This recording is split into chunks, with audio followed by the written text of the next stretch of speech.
Jadhavar group of institute तर्फे नरे येथील संस्थेच्या सभागृहात 7व्या युवा संसदेचा समारोप पार पडला। यावेळी विविध क्षेत्रातील मान्यवरांना पुरस्कार देण्यात आले। नगरसेवक गणेश बिडकर आणि दत्तात्रय धनकवडे यांना आदर्श नगरसेवक पुरस्कार, तर खासदार अशोक नेते यांना आदर्श खासदार पुरस्कार देण्यात आला। तसेच भरीव सामाजिक कार्यासाठी माजी सरपंच भास्कर पेरे पाटील यांना यावेळी जीवनगौरव पुरस्काराने सन्मानित करण्यात आलं। पुणेरी पगडी, शाल, सन्मान चिन्ह, सन्मानपत्र असे पुरस्कारांचं स्वरूप होतं। यावेळी माजी खासदार डॉक्टर विकास महात्मे, संस्थेचे अध्यक्ष प्राचार्य डॉक्टर सुधाकर जाधवर, उपाध्यक्ष व युवा संसदेचे अध्यक्ष ॲडव्होकेट शार्दूल जाधवर, खजिनदार सुरेखा जाधवर, माजी राज्यमंत्री सदाभाऊ खोत उपस्थित होते।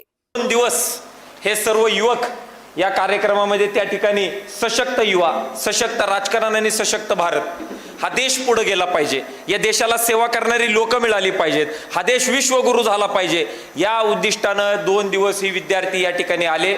मी पाहुण्यांचं स्वागत करण्याच्या अगोदर या सर्व तरुण मित्रांचं सगळ्यांचं मनापासून खूप खूप स्वागत करतो की या 2 दिवसामध्ये आपण सर्वांनी ज्या पद्धतीचं शिस्तीचं प्रदर्शन, ज्या पद्धतीचं या कार्यक्रमाला सपोर्ट, ज्या पद्धतीचे प्रश्न आपण सगळ्या मान्यवरांना विचारले, मी खरोखरच अत्यंत या क्षणाला इमोशनल आहे। या मंचाच्या माध्यमातून ज्यांचे आई वडील मोठे नाहीत, ज्यांच्या खिशामध्ये पैसे नाहीत, ज्यांना कोणी गॉडफादर नाही म्हणून जी लोक राजकारणामध्ये आणि समाजकारणामध्ये येत नाहीत, अशा मुलांना प्लॅटफॉर्म देणारा हा मंच आहे, अशा लोकांना, अशा गरीब पोरांचा हा मंच आहे। या हुकुमशाही सारखं वागायचं नाही, तरुणांनी आणि समस्या समजून घेतल्या पाहिजे।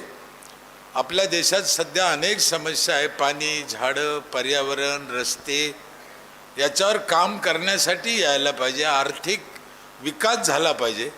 मी 47 पासून तर मी नव्हतो, स्वातंत्र्य मिळवायला मी नव्हतो, आमच्या बापदाद्यांनी मिळवलं, पण तेव्हापासून पाहतो भारतावर कर्ज वाढत चाललं, कर्ज वाढत चाललंय।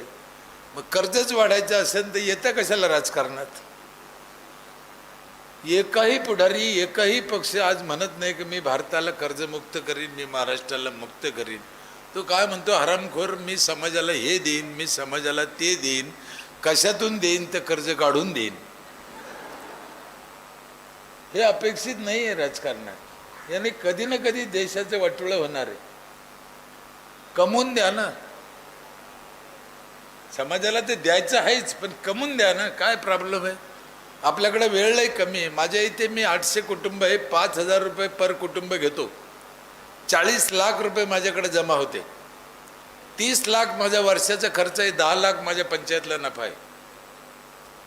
नीट आहे का? 30 लाख खर्च आहे, 40 लाख जमा होते, 10 लाख मला नफा आहे, पर कुटुंब 5000 घेतो।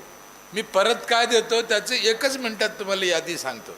माझ्या इथे 4 प्रकारचं पाणी आहे, साधं पाणी, धुण्या भांड्याचं पाणी, जायकवाडी धरणावरून नेलेलं पाणी, आरोचा 20 लिटरचा एक जार, ते बी साधं नाही, ते कोणत्या नवीन मशनीने गेलं त्याचं अल्कालाईट।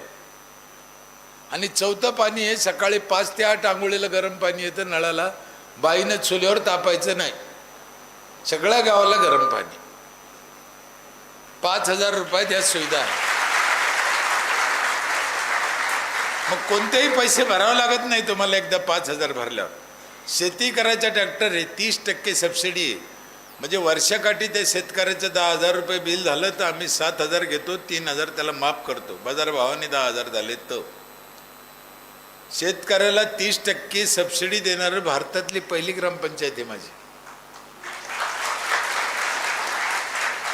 आम्ही 10 मशनी घेतल्या महिलांसाठी की जेणेकरून 2 रुपये वाचले पाहिजे तिचे आणि तिला शुद्ध खायला मिळालं पाहिजे, अशा मशनी।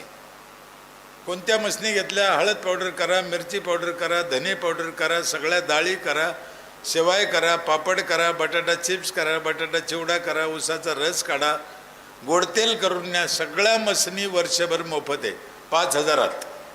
हे सगळं गणित 5000चं आहे, तरी मला 10 लाख नफा आहे।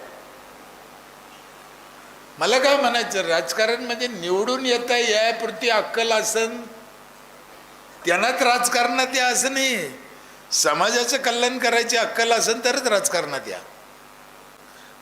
परंतु एक चांगला कार्यक्रम घेण्याची एक चांगली परंपरा या महाराष्ट्रामध्ये त्यांनी युवा संसदेच्या माध्यमातून निर्माण केली आणि यासाठी आपण सगळी मान्यवर मंडळी या ठिकाणी आला, विद्यार्थी विद्यार्थिनी आणि वेगवेगळ्या क्षेत्रामध्ये काम करत असलेली सगळी मंडळी आपण या ठिकाणी उपस्थित आहात.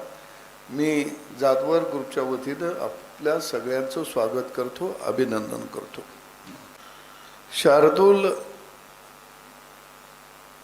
हा एक हार उन्नरी तरुण आहे आणि शार्दूलकडे मी बघितलं, विचार करण्याची एक प्रचंड अशी शक्ती आहे, विचार करण्याचा एक मोठा दृष्टिकोन आहे. सरांचा हा सगळा कॅम्पस जर आपण बघितला तर आपल्या लक्षामध्ये येईल की एवढं सगळं ग्रामीण भागातला, खेडेगावातला एक व्यक्ती, सामान्य कुटुंबातलं एक व्यक्तिमत्व शहरामध्ये येतं.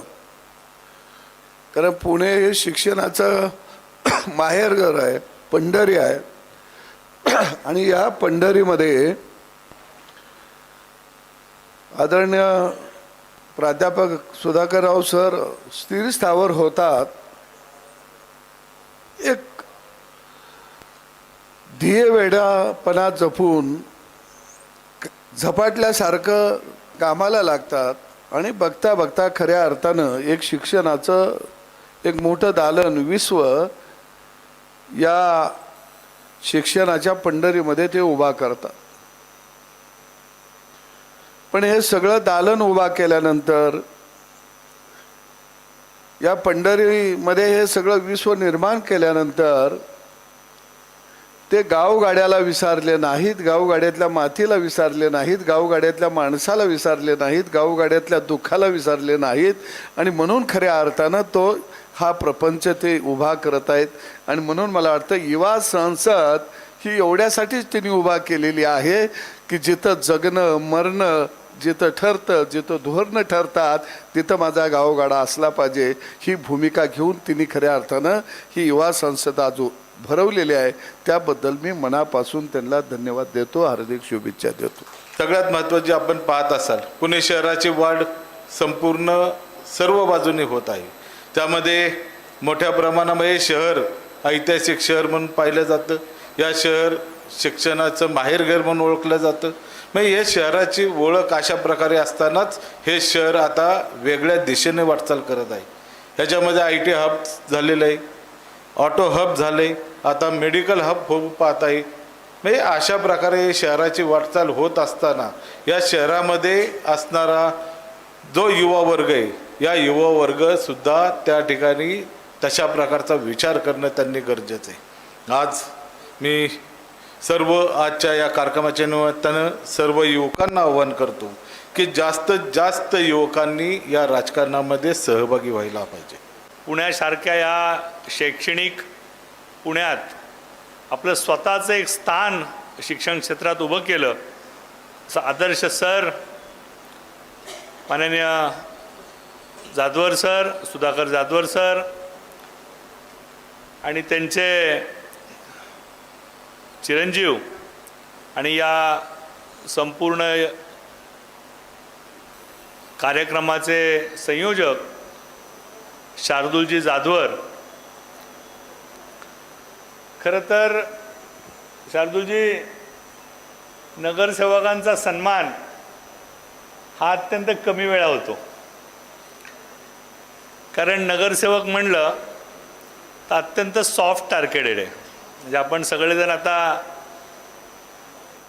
आपल्या सगळ्यांना आव्हान आहे की आपण सगळ्यांनी राजकारणात यावं. परंतु सगळ्यात सहनशील कोण असतो तो नगरसेवक असतो.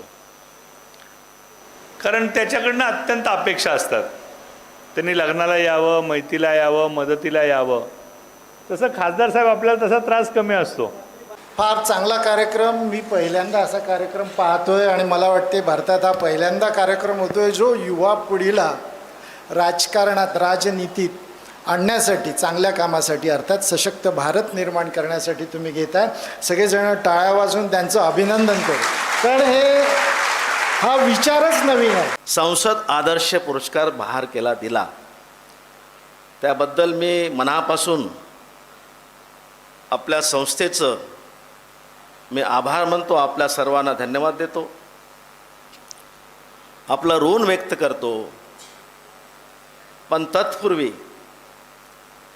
या देशाचे लाडके पंतप्रधान आदरणीय नरेंद्र मोदी, जो विश्व गौरव आहे,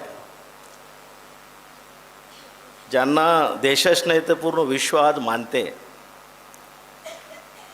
त्यांनी मला लोकसभेत, देशाचं सर्वोच्च सभागृह ज्याला लोकसभा म्हटले जाते, त्या ठिकाणी मला जाण्याची 2 वेळा संधी दिली आणि संधी दिल्यामुळे मला माझ्या क्षेत्रातील अनेक प्रश्न मांडता आले.